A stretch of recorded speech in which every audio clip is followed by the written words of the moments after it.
Prime, podcast for curious mind.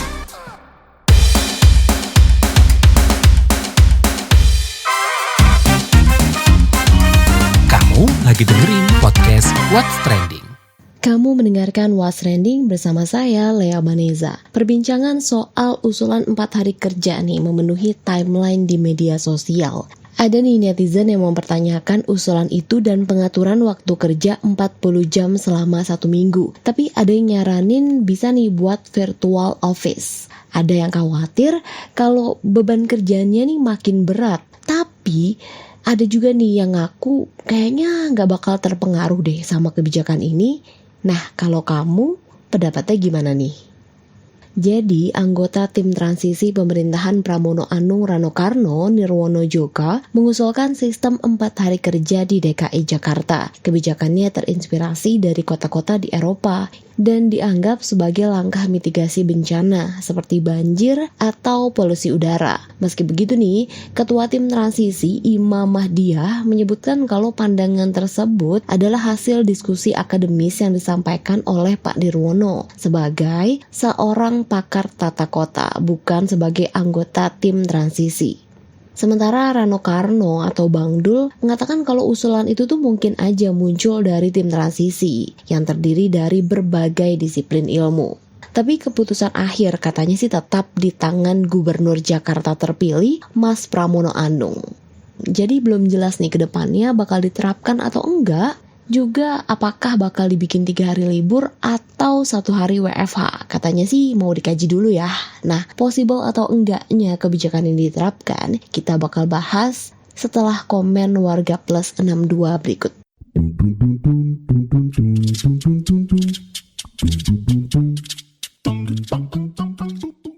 Yang pertama, komentar @werxx. By the way, UU Cipta Kerja mengatur bahwa jam kerja dalam 1 minggu itu adalah 40 jam. Jadi kalau dipadatkan jadi 4 hari kerja, impact-nya akan memperpanjang jam kerja harian menjadi 10 jam. Kalau mau jam kerja lebih pendek, UU-nya direvisi dulu. Lanjut @mhxx. Tapi jam kerjanya jadi 12 jam.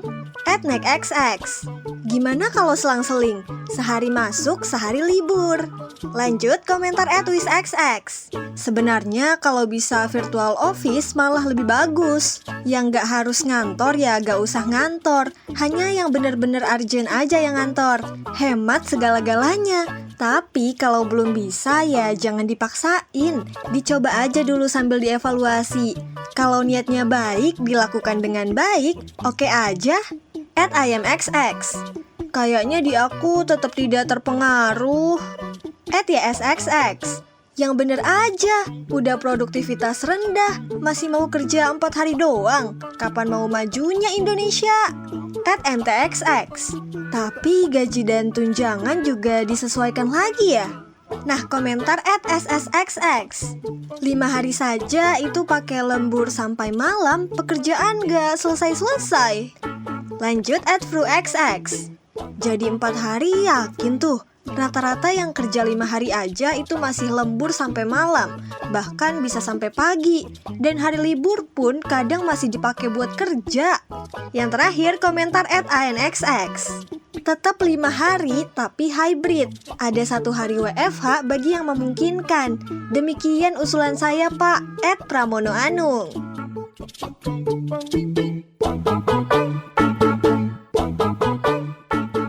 Kita dengarkan yuk komen warga DKI Jakarta soal wacana 4 hari kerja ini. Ada Andin dan juga Raihan. Kalau wacana 4 hari kerja udah dengar sebetulnya. Tapi kalau aku pribadi malah merasa kayaknya masih bisa nih dipertimbangin lebih matang lagi gitu baiknya seperti apa. Kalau hanya diterapkan saat cuaca buruk, kurang ideal sih Mbak, karena kan nggak semua kerjaan bisa dikompresi ke 4 hari kerja kan. Terus dengan beban kerja yang ada sekarang, pasti susah sih mastiin semua tugas tuh selesai tepat waktu, apalagi kalau ada batasan hari kerja kayak gini kan. Terus juga di kantor kan banyak ya tugas yang sifatnya tuh kolaboratif gitu.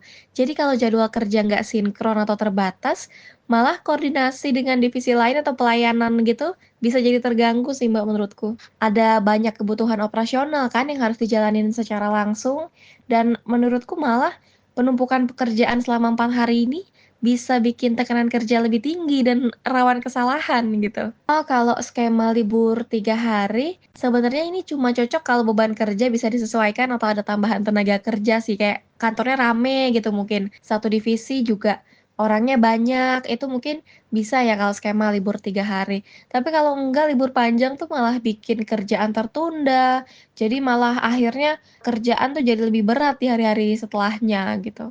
WFH sebenarnya cuma cocok untuk beberapa posisi tertentu dan bukan untuk semua jenis kerjaan aja sih gitu. Jadi penerapan skema ini harus disesuaikan dengan sifat kerjaan dan kesiapan perusahaan, bukan sekedar kebijakan umum aja gitu, Mbak. Nah, aku Ryan, kesibukanku sekarang aku ada usaha di bidang garmen tekstil. Ya, kemarin udah denger juga tentang berita wacana 4 hari kerja. Menurut aku sih kebijakan yang bagus ya, kayak gitu. Apalagi kebijakannya diberlakukan hanya untuk saat cuaca buruk, jadi nggak setiap hari. Menurut saya itu kebijakan yang bagus gitu loh, karena bisa memudahkan para pekerja di luar sana juga. Kalau 4 hari kerja itu kita lakukan dengan efektif, menurut saya nggak bakal menyulitkan ya gitu loh. Untuk skema libur 3 hari mungkin masih oke-oke aja ya, masih bisa dimaklumin gitu loh. Nah, kalau ada skema 1 hari WFH seperti itu, menurut saya lebih bagus lagi kebijakannya dibanding libur di 3 hari tersebut gitu loh. Kalau 1 harinya diimbangin dengan WFH, menurut saya lebih efektif untuk perusahaan, untuk job desk mereka gitu loh. Jadi lebih fleksibel juga sih kerjanya kalau seperti itu. Pengamat kebijakan publik Trubus Rahardiansyah menilai usulan 4 hari kerja ini hal yang bagus dan bisa jadi reformasi birokrasi. Tapi Trubus menekankan harus ada regulasi lebih dulu sebelum menerapkan skema 4 hari kerja pada ASN. Pak Trubus, gimana sih Pak melihat usulan 4 hari kerja di Jakarta? Ya, usulan yang bagus lah dalam rangka untuk melakukan reformasi birokrasi, penataan ASN-nya, Mbak. Begitu. Jadi itu penerapan hari kerja itu untuk ASN, untuk PNS, Mbak, bukan untuk karyawan swasta. Jadi seperti Pergub nomor 2 itu mengatur tentang perceraian perkawinan yang di dalamnya itu ada poligami. Jadi poligaminya untuk PNS, untuk ASN, Mbak, bukan untuk kamu sama saya yang swasta. Ya, sama itu nanti juga harus aturan yang bisa diterapkan dalam konteks untuk ASN saja 4 hari kerja itu. Nah, pertama keuntungannya itu nanti akan mengefisienkan anggaran. Jadi selama ini tunjangan ASN Jakarta itu kan sangat besar, jadi itu bisa dipotong, dipangkas, Pak, ada penghematan anggaran. Dan Presiden kan juga membuat penghematan anggaran untuk dinas, ya, perjalanan dinas. Nah, ini juga Pemprov DKI harus bikin begitu, gitu, Mbak. Jadi dipangkas. Kemudian itu nanti tunjangannya disesuaikan, kan selama ini ASN Jakarta itu gajinya beda dengan penghasilan tukinnya, ya, tunjangan kinerjanya itu beda jauh jomplang dengan Bogor, dengan Depok, dengan ini, Mbak, dengan Bekasi gitu. Padahal Jakarta sekarang sudah nggak lagi ibu kota. Itu dulu saya waktu jadi ibu kota, iya, waktu DKI, sekarang kan bukan DKI, DKJ, apalagi Jakarta itu sudah wilayah aglomerasi. Karena sudah wilayah aglomerasi berarti ASN-nya harus sama dengan yang ada di Bogor, di Depok, atau di tempat di yang kategori aglomerasi, wilayah aglomerasi. Itu, Mbak. Pengaruhnya gimana tuh Pak ke perputaran ekonomi? Apakah mungkin bisa diterapkan di semua sektor atau ya ini mah nggak bisa nih gitu? Nggak bisa, itu hanya sektor ini aja, sektor ASN doang, Pak. Tempat lain nggak bisa, kalau nggak lainnya pengusahanya bangkrut, Pak. Nggak mau, kamu kerja itu kabarkan swasta tuh, mau, no, usahanya bangkrut, Pak. Nggak mau, Pak. Kalau diterapkan pada swasta ini kan orang, kamu menanya, kalau banyak orang berpikir seperti orang lain pada nanya ke saya kan, sama nganggapnya itu nanti swastanya boleh, ya gitu juga maunya kan, gajinya gede nggak mau ngapa-ngapain, artinya perusahaannya bangkrut, no. Kalau 4 hari kerja diterapkan untuk swasta, itu hanya untuk negeri, untuk PTN, untuk ini ASN. Karena ASN itu nanti ke depannya menerapkan namanya SPBE. SPBE itu sistem pemerintahan berbasis elektronik atau sistem digital. Itu, Mbak, sistem digital itu semuanya pelayanan pakai digital. Jadi nggak perlu pegawai negeri pada nongkrong di kantor nggak ngapa-ngapain kan. Kalau nih Pak, ini kan ada beredar isu kalau ini tuh untuk mengatasi macet dan polusi. Apakah tepat solusi ini? Nah, kalau itu sih nggak ada. Nah, karena nanti ASN itu kan yang eselon 2, eselon 3 itu nanti di pusat kok Pak. Di pusat itu ya di IKN sana. Kan ininya kan ke depan udah mulai pindah Pak. IKN-nya kan udah dilanjutkan Pak. Jadi kan dulu pindah. Itu nggak ini kalau mengenai macet itu udah nggak relevan. Itu macet itu karena kita gagal mengatur mengenai manajemen transportasi kita Pak. Jadi itu misalnya kayak ganjil genap kan sekarang nggak perlu lagi. Kenapa? Nah sekarang mobil listrik aja nggak ada ganjil genap Pak. Orang pakai mobilnya mobil listrik. Karena aturannya jadi nggak jelas. Kalau memang jelas ya ganjil ya genap. Mau mobil listrik mau mobil bensin sama aja. Gitu Mbak. Nah, berarti masalah-masalah tadi harusnya diatasi dengan atau dibenahi dengan gimana tuh Pak? Kalau melawan macet polusi ya itu kalau kan tadi saya bilangin transportasinya. Ya itu kan transportasi sekarang Jakarta itu sudah nggak lagi bukan DKI. Jadi kamu jangan membayangkan Jakarta itu ibu kota negara. Bukan Mbak. Jakarta itu udah sama dengan Bogor. Nah tinggal itu diatur mengenai kan Jakarta itu punya MRT, LRT sama ini toh busway. Nah itu diintegrasikan Mbak. Kan mau rencana berlaku one ticket. Jadi semua nanti pegawai-pegawai itu diwajibkan naik kendaraan umum transportasi publik Pak. Yang kedua yang untuk kemacetan itu menerapkan IRP, kebijakan jalan berbayar, supaya itu untuk tambahan bagi APBD DKI Jakarta pendapatan. Karena Jakarta ini setelah nggak jadi ibu kota itu nggak ada bantuan dari pemerintah pusat yang setiap tahun kan menerima 40 triliun lebih Pak selama ini dengan Jakarta jadi ibu kota. Nah sekarang karena Jakarta nggak jadi ibu kota ya gubernur nyari duit sendiri. Yaitu salah satunya itu IRP itu diterapkan aja untuk pemasukan Jakarta. Kemudian ada e-tilang juga begitu. Tilang-tilang itu harus masuk ke rekening DKI. Gitu Mbak. Terima kasih Pak Trubus. Oke. Tapi di sisi lain, Agus Pambagio selaku pengamat kebijakan publik merasa 4 hari kerja ini tidak perlu dibuat aturan di tingkat provinsi karena keputusan menerapkan 4 hari kerja atau 5 hari kerja mestinya diserahkan ke tiap instansi dan perusahaan. Halo Pak Agus, DKI Jakarta yang mau mengusulkan 4 hari kerja. Kan tapi belum pasti ya Pak, itu apakah 3 hari libur atau 1 harinya itu WFH, ini gimana Pak tanggapannya? Itu sih terserah perusahaannya, mau 4 hari, 2 hari, 3 hari nggak masalah. Saya di kantor saya 4 hari seminggu, bye-bye aja udah setahun. Jadi terserah perusahaannya, nggak usah diatur kalau gituan sih. Kalau ini kan yang mau ngatur dari Pemprovnya tuh Pak, itu gimana Pak kalau ngelihatnya? Pasti akan ada perdebatan, silahkan aja. Nanti itu tergantung kebutuhan perusahaan masing-masing atau kementerian masing-masing.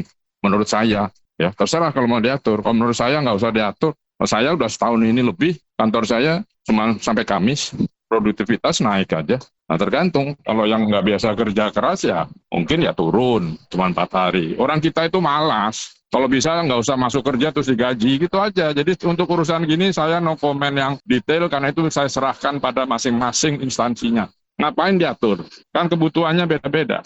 Pak, tapi ini mungkin nggak sih Pak diterapkan di semua sektor, kan mungkin akan berpengaruh pada perputaran ekonomi, produktivitas. Ya itu tadi, makanya saya katakan silahkan atur sendiri. Ngapain diatur-atur? Itu loh, karena kebutuhannya beda-beda.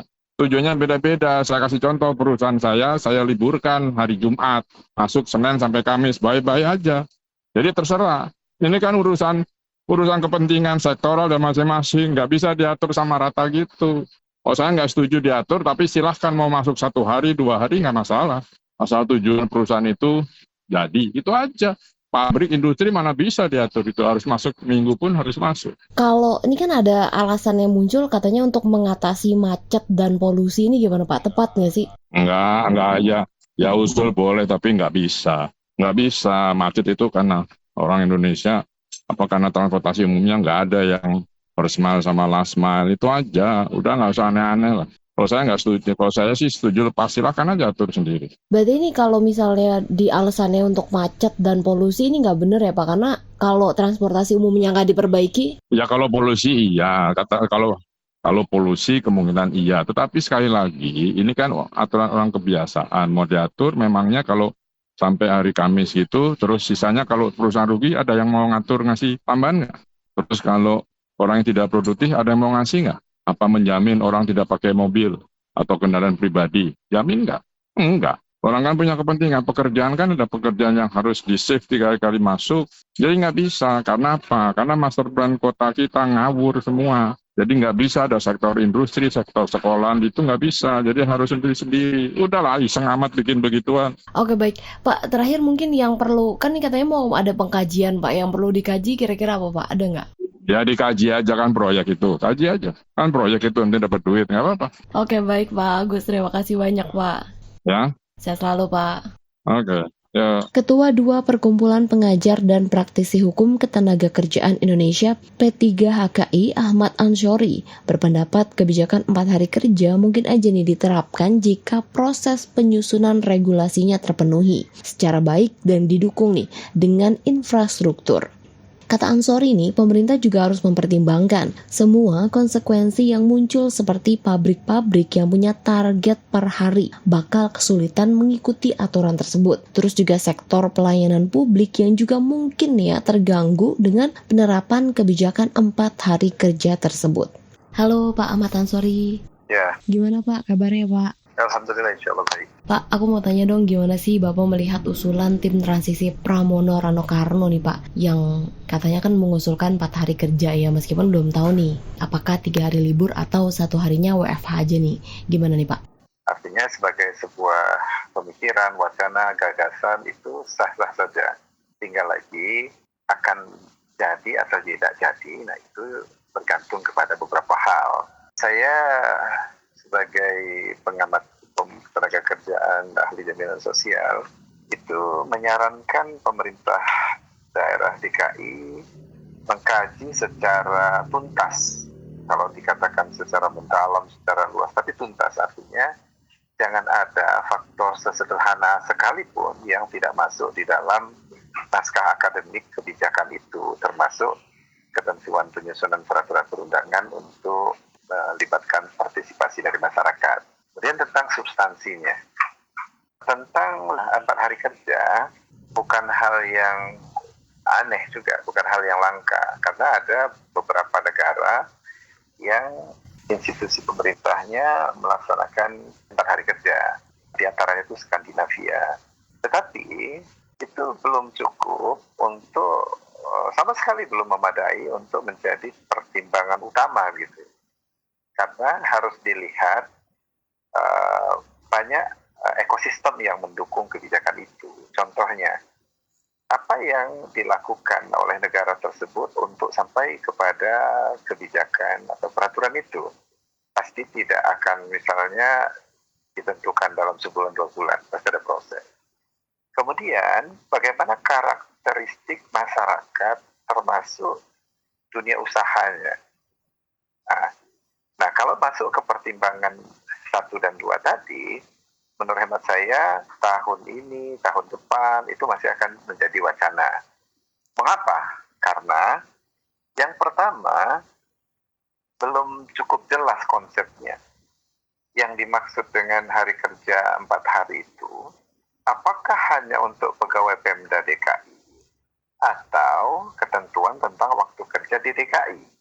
Tapi kalau dari beberapa penjelasan tambahannya, ada indikasi bahwa itu akan menjadi pengaturan secara umum pekerja di DKI. Kenapa saya menafsirkan seperti itu? Karena disebutkan bahwa ada efisiensi, mengurangi polusi. Nah, berarti itu kan massal, sifatnya masif, bukan hanya untuk pegawai Pemda DKI saja. Berikutnya, kalau dia katakan, oh ini untuk akan dimulai dari Pemda DKI saja dulu gitu. Nah, itu ada 2 konstruksi yang harus dia perhatikan. Yang pertama, secara yuridis, ada peraturan pemerintah nomor 94 tahun 2021 tentang disiplin PNS, kemudian ada Perpres 21 tahun 2023 tentang waktu kerja bagi PNS, dan ini landasannya dari Undang-Undang 20 tahun 2023 tentang ASN. Jadi, sebagai ASN itu ada regulasi yang cukup komprehensif. Nah, bila akan melakukan perubahan, mau tidak mau dia harus merujuk sampai kepada setidak-tidaknya peraturan presiden. Tetapi kalaupun misalnya secara implementasi itu akan menjadi 4 hari kerja, yang jadi pertanyaan berikutnya adalah di dalam perhitungan waktu kerja itu dikenal secara luas, bahkan ada konvensi ILO yang sudah sangat lama, konvensi ILO nomor 1 tahun 1919 bahkan, yang mengatur tentang waktu kerja. Waktu kerja itu disebut secara umum termasuk ada di dalam PP 35 tahun 2021. Mungkin kalau dalam konteks ASN dia katakan, oh ini bukan untuk ASN, tapi ini kan praktek secara umum. Itu adalah 40 jam selama 5 hari dan perharinya 8 jam. Artinya ini akan mengakibatkan perubahan, apalagi kalau itu hanya berlaku bagi ASN, Pemda DKI. Nah, Pemda DKI itu kan layanan publik. Kalau dia tutup di hari Jumat sebut saja, maka itu akan sangat mempengaruhi model layanan publik nantinya. Atau kalau misalnya ada yang berpendapat ini akan mengambil pilihan kedua bahwa ini berlaku bagi semua pekerja di DKI. Tadi yang disebutkan mengurangi polusi, kepadatan lalu lintas, berarti kan semua. Nah, kalau semua itu spektrumnya menjadi lebih rumit gitu ya. Karena di dunia usaha termasuk UMKM itu akan terpengaruh. Kalau pabrik atau kantor tutup di hari Jumat, maka UMKM kan menjadi tidak ada begitu, menjadi tidak visible untuk dia berusaha begitu di hari Jumat. Ini berarti menyangkut pendapatan masyarakat. Kemudian karena di dunia industri itu dikenal 40 jam dalam 1 minggu, 5 hari kerja, 8 jam per hari, maka 40-nya itu akan tetap. Kalau begitu, kalau dia menjadi 4 jam, berarti menjadi berapa jam 1 hari? Nah, itu juga satu persoalan. Katanya 4 hari kerja ini kan gak akan setiap hari nih Pak, katanya bisa aja di saat cuaca buruk misalnya. Apakah memang kebijakan seperti ini tuh urgent dan sangat diperlukan gitu? Kalau kita lihat kemajuan teknologi dan berbagai pertimbangannya, sepanjang dia bisa meminimalisir efek negatif dari perubahan jumlah hari kerja, maka itu baik. Saya garis bawahi ya, 4 hari kerja itu baik apabila proses penyusunan regulasinya itu terpenuhi secara baik dan didukung oleh infrastruktur yang memadai. Jadi kalau misalnya, oh ini hanya sewaktu-waktu, kalau cuaca buruk, kalau itu sih nggak usah dijelaskan, selama ini juga sudah begitu. Nah, tetapi yang terstruktur itu mestinya seperti ini. Jadi ada pengaturan dengan teknologi itu ada yang bisa WFH misalnya. Nah, itu seharusnya memang bisa mengurangi volume kerja, bahkan akibatnya tentu ke jam kerja. Jadi bisa, tetapi masalahnya, apakah betul layanan publik itu bisa beres di 4 hari kerja? Di mana jaminannya gitu? Saya kira publik akan mengkhawatirkan itu. Tetapi kalau dilakukan dengan penataan yang pertama, misalnya ada graduasi, mulai public hearing, penyusunan regulasi, lalu kajiannya, dan kajian itu katakanlah menghasilkan perubahan ke arah yang lebih baik itu misalnya 70. Faktor negatifnya itu 30. Itu kan berarti layak diteruskan. Bila layak diteruskan, berikutnya faktor negatif 30%-nya itu bagaimana diantisipasi, misalnya dikompensir menjadi apa begitu, sehingga faktor negatifnya seminim mungkin dan posisinya menjadi besar.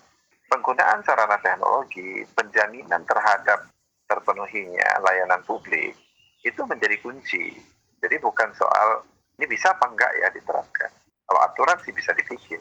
Kalau melihat dari sisi pekerja Pak, dengan beban kerja yang sama misalnya 5 hari kerja, apakah dengan usulan 4 hari kerja ini menguntungkan atau ada catatan nggak? Ya, yang pertama ini ada undang-undang, yaitu Undang-Undang Cipta Kerja yang terakhir itu kan ditetapkan sebagai Undang-Undang nomor 6 tahun 2023 ya, tapi pengaturannya kan sudah ada di Undang-Undang 11 tahun 2020 ya, di pasal 77 ayat 1, 77 ayat 2. Jadi di industri Pemda DKI tidak memiliki kewenangan untuk mengatur di industri karena ada undang-undang tersendiri. Nah, artinya kita bicara seberapa mungkin untuk deregulasi mungkin, tetapi harus mengubah di undang-undang setidak-tidaknya sampai PP. Nah, kalau PP, apakah PP itu bisa memberikan kekecualian hanya pada DKI? Kan agak kecil juga kemungkinannya. Paling rasional kalau dikatakan oleh PP itu bahwa ada perubahan kebijakan secara nasional, tetapi pilotnya ada DKI, misalnya begitu. Tapi itu sepertinya argumentasinya tidak cukup kuat. Nah, kalau ditanya kepada pekerja swasta begitu ya di industri, saya katakan itu tidak mungkin bisa dilakukan karena Pemda DKI tidak berwenang mengatur itu, ya. Kalaupun mau ya harus diubah di PP. PP kan bukan wilayahnya DKI begitu, itu di wilayahnya pemerintah pusat. Bahkan kalau lebih sederhanakan kepada peraturan presiden, ya peraturan presiden itu juga tingkat nasional ya.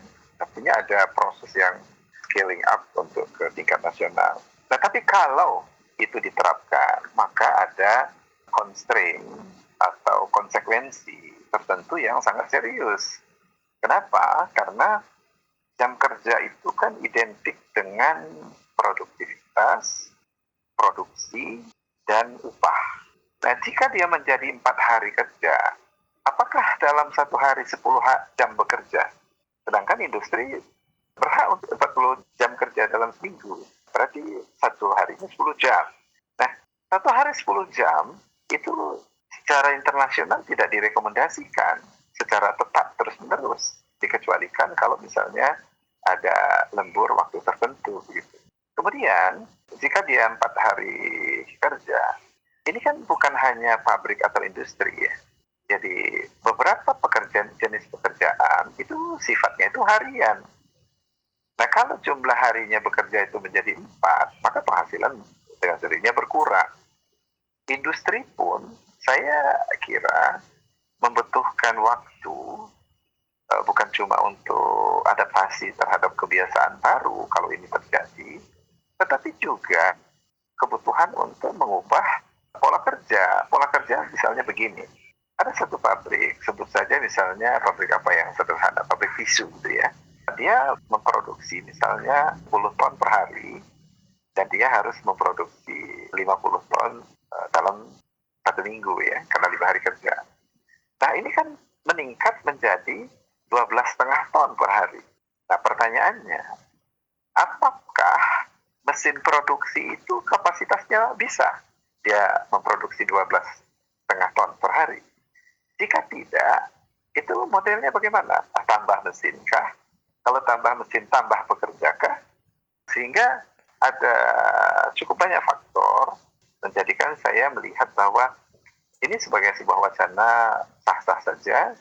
Seberapa mungkin saja, bukan tidak mungkin, tetapi untuk bisa terjadi, untuk bisa dilaksanakan, untuk bisa capai tujuan kebijakan baru itu memerlukan beberapa effort serius. Terima kasih Pak Ahmad Ansori. Baik.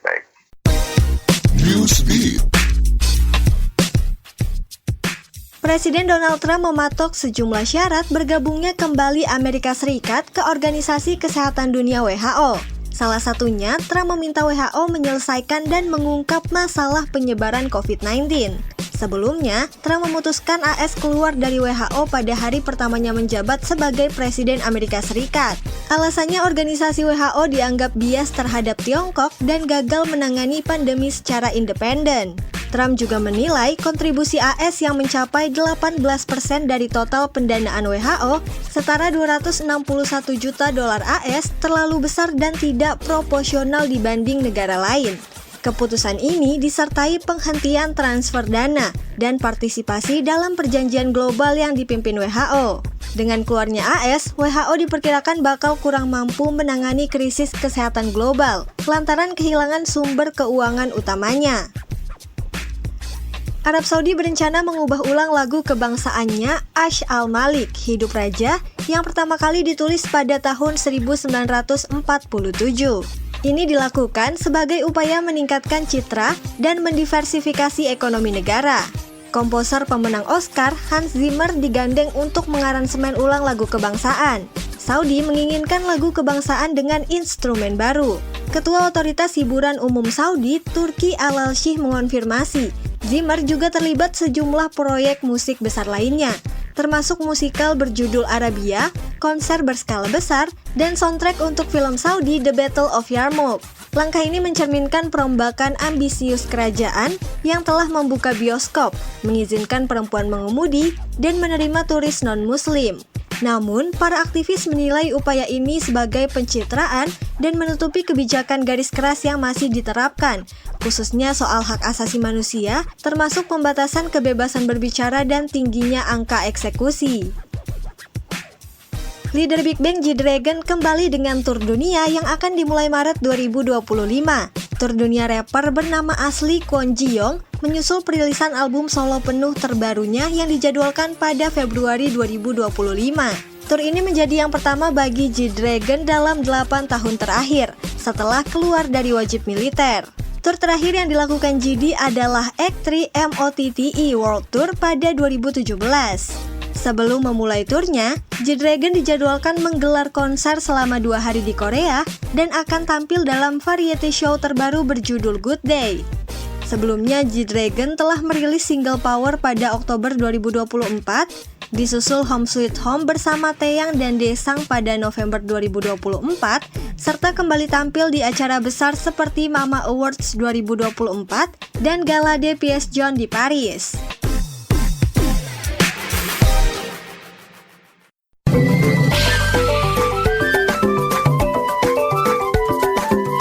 WhatsApp Indonesia.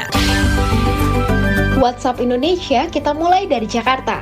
Gubernur dan Wakil Gubernur Jakarta terpilih, Pramono Anung Rano Karno akan meluncurkan program sarapan gratis untuk siswa di wilayah DKI Jakarta. Program sarapan gratis bakal jadi prioritas pemerintahan Pramono Rano Karno pada 100 hari pertama masa jabatan. Rencananya, program makan gratis akan dilaksanakan secara bertahap, dimulai dari beberapa sekolah sebagai percontohan. Katanya, program Gubernur DKI bakal berbeda dengan program besutan Prabowo Subianto, yaitu makan bergizi gratis MBG. Bedanya MBG makan siang dan program Pemprov DKI adalah sarapan. Kalau kedua program ini berjalan, siswa di wilayah DKI Jakarta bakal mendapatkan 2 kali makan selama sekolah, sarapan, dan makan siang. Selain itu, program sarapan Pramono Rano juga akan melibatkan UMKM dan kantin sekolah untuk memperdayakan ekonomi lokal. Mampir ke Surabaya, Jawa Timur. Pemerintah Surabaya akan meluncurkan program pemeriksaan kesehatan gratis PKG, program pemeriksaan kesehatan yang diperuntukkan bagi masyarakat yang berulang tahun dan bakal dimulai Februari 2025. Dinas Kesehatan Surabaya telah menyiapkan skema pelaksanaan program pemeriksaan kesehatan pada Minggu pertama Februari. Program ini menyasar bayi baru lahir, balita, anak prasekolah, dewasa, dan lanjut usia. PKG bertujuan meningkatkan kesadaran masyarakat tentang pentingnya deteksi dini kesehatan. Pemkab Surabaya bekerja sama dengan BPJS Kesehatan untuk menyediakan layanan kesehatan gratis serta edukasi hasil pemeriksaan. Program ini merupakan bagian dari upaya strategis pemerintahan Presiden Prabowo Subianto mengidentifikasi faktor resiko kesehatan dan mengurangi angka kecacatan dan kematian melalui deteksi dini. Terakhir mampir Jambi. Seorang anggota Polres Merangin Jambi, Bribda MHBI berusia 22 tahun, terekam bermain-main dengan siren mobil patroli sambil tertawa. Videonya diunggah ke media sosial TikTok dan viral. Sontak videonya dihujani kritikan dari warga plus 62. Selain dikomentari tidak etis, warganet juga mengingatkan siren tersebut hanya boleh digunakan saat keadaan darurat. Usai kejadian ini, MHBI diperiksa Propam Polres Merangin. Kalau dianggap melanggar aturan, anggota kepolisian tersebut bakal diproses sesuai kode etik kepolisian. Masalah ini juga mendapat perhatian dari komika Abdur Arsyad. Dia menyayangkan adanya aparatur negara yang menyalahgunakan kewenangannya. Dia meminta peningkatan standar kualitas pendidikan kepolisian, pemberian sanksi tegas, agar kedepannya tidak lagi terjadi kasus serupa. Demikian WhatsApp Indonesia hari ini. Terima kasih ya sudah mendengarkan What's Trending. Jangan lupa terus dengarkan podcast What's Trending di kbrprime.id dan di aplikasi mendengarkan podcast lainnya. Lea Vanessa pamit dulu, stay safe and be happy. Bye-bye.